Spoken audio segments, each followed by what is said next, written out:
Hi, I'm Chris from airwindows, and here's some rather special researches I've been doing. This is something called atmosphere. It's actually compatible with Console 5, but there's something else going on with it as well. Atmosphere is applying a kind of slew clipping I've never done before in an attempt to make audio sound more like it's coming through an extended area of free air.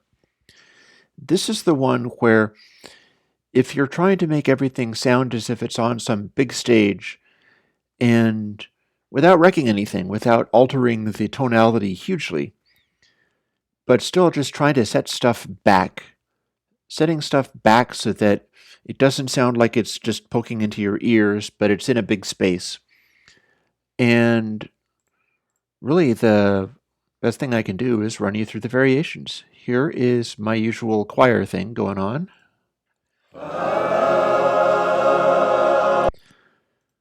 But I can turn on Console 5 and it's a little different.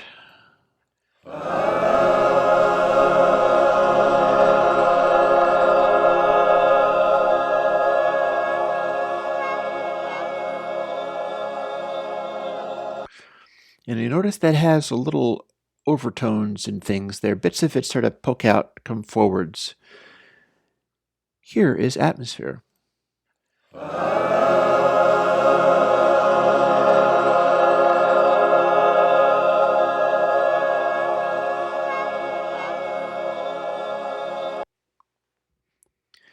Now this is still a console variant. For that reason, it's not set up to be extremely aggressive. It's got your usual thing like your input pad that you might need for setting levels.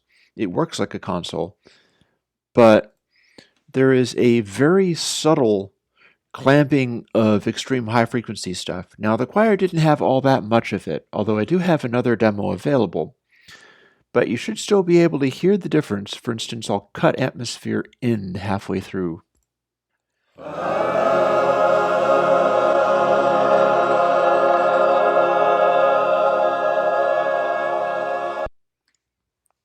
The whole idea is each channel and the bus have their own restrictions on the extreme super highs.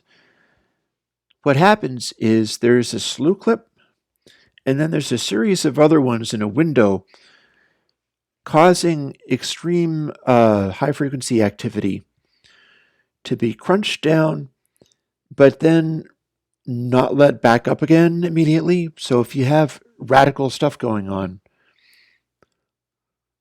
maybe what I should do is just switch over to my other demo, which I've just added, and that is a drum kit. Listen to what happens to these highs.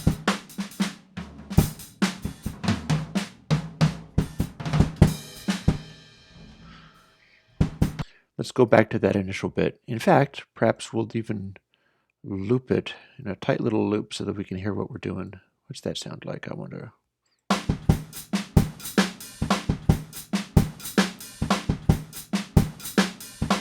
I'll turn it off. Or perhaps I'll go in search of a better place.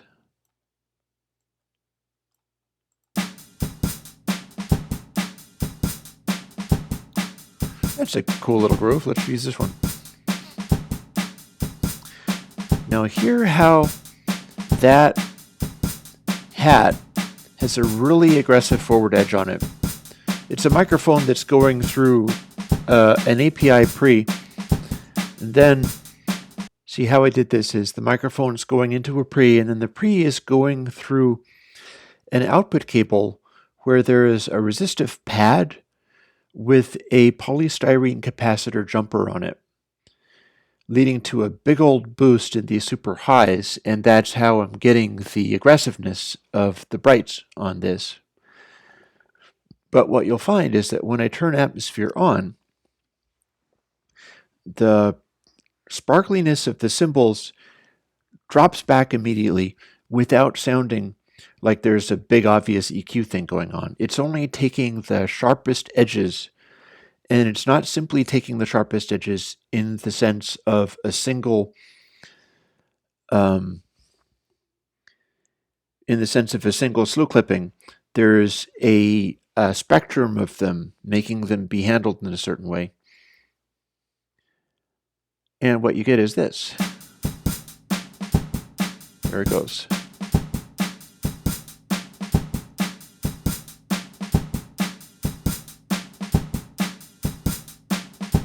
Then back off again. And back on. Excuse me. I have to be careful with my finger batons, clearly. And that's kind of how that works. We've got this going on, and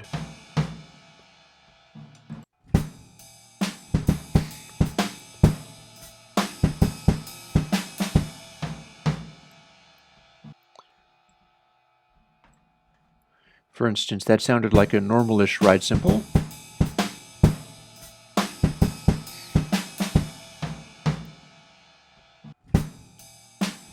But if I turn atmosphere off,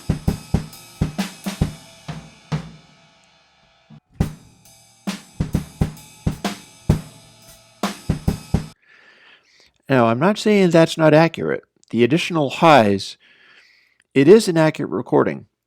On the other hand, if you didn't want to have your drums feel like sparkly cymbals all in your ears, and you wanted them to feel like they were sitting on a stage of some kind, listen to the difference here. This is sparkly. And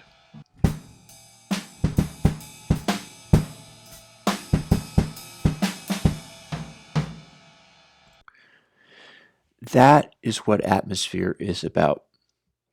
Now, there are some types of sounds you could use where it's going to be a very big, obvious effect. If you've got really bright, really loud stuff on channels, then you'll find that it's crunching it down quite aggressively. You're getting some sense of that with this drum rig, but it's not compressed or boosted in any way other than the recording capture. With audio that is not as aggressively changed, for instance, our lovely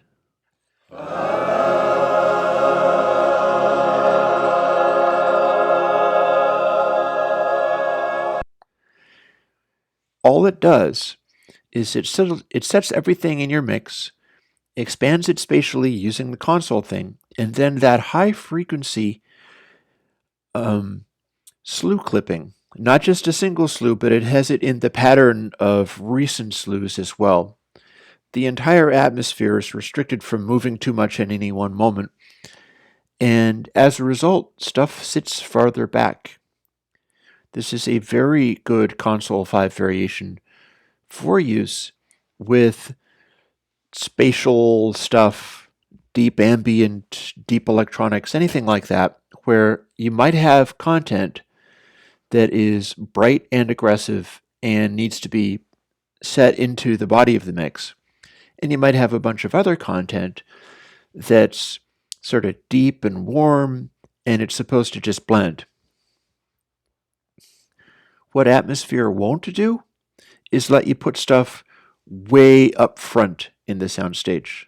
Its whole purpose in life is to make sure that every sound coming through and the mix in total is sitting back in a spatial way where it will seem like it has high frequencies. If they're not loud, it will have plenty of super duper high frequencies, but you can't get anything through it.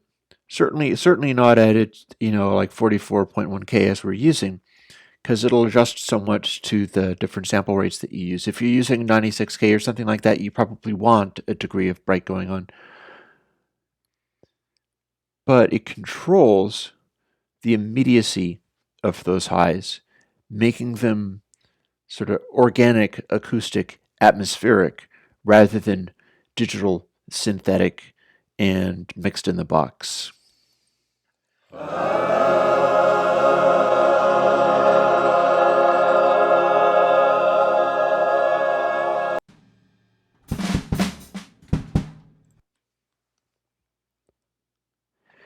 Thank you very much. I'm rather pleased with this one. I'm supported by Patreon, so one of the things I've sometimes said, I don't beat it into the ground these days, is if you can, like if you have more money than me, and I'm making less than minimum wage doing this, so I'm surviving. I'm in Vermont. It's not very expensive up here. But if you're making more money than me and you can behave as if these were for pay plugins, I'd like you to jump on the Patreon at roughly the amount that you'd be spending if you were buying individual plugins. Like if you were going to buy one plugin a year, there's a threshold that I worked out where that's what it would be more or less per month. I'd been selling them at $50 a pop. In fact, I still do sell some of the old ones for $50 a pop when they're not out yet and they won't be out for a while. If you find that among the, 90 or so plugins I have made freely available, there are 2 that you would buy, or indeed 2 that you would buy in the current year, I'd really love it if you jumped on the Patreon at the level that I worked out is equivalent to 2 plugins a year, or about $100 a year.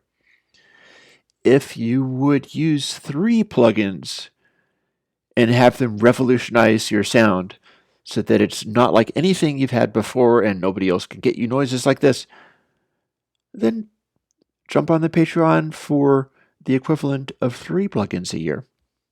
So about $150 a year.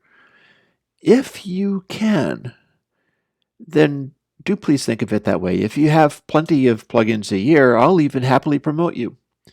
I will put you up on my airwindows website where everybody has to go to pick up their plugins if they're coming from YouTube. And I've got a sidebar, and I'm including some of the people who are, 3, 4, 5 plugins a year, the equivalent, and asked me to, and gave me their information. If you're not among those folks in the sidebar with the extra special honor and go and listen to these people's music because clearly they know what they're doing, if you're not among that crew and you're committing to the Patreon that hard and would like to be, then let me know. I'd love to see that area grow. That is kind of the nicest sort of advertising because that's people that you know are helping me out hugely. And in being helped out in this way over the last year and a half or so, that's how I'm able to do stuff like this. Now, I hope you can get lots of use out of Atmosphere, whether or not you find that it is something that you can jump on the Patreon and get involved with. You can also jump on the Patreon just at about $1 a month or whatever. Every little bit helps. Even if you can't, I really hope that Atmosphere gives you the chance, should you desire, to expand your digital mixes out to where they are huge and seem like they're occurring in a real space. Because that's just the sort of thing that I've never been able to do with digital, no matter how I tried until now. Thank you very much, and I'll talk to you later and bring you more cool things later.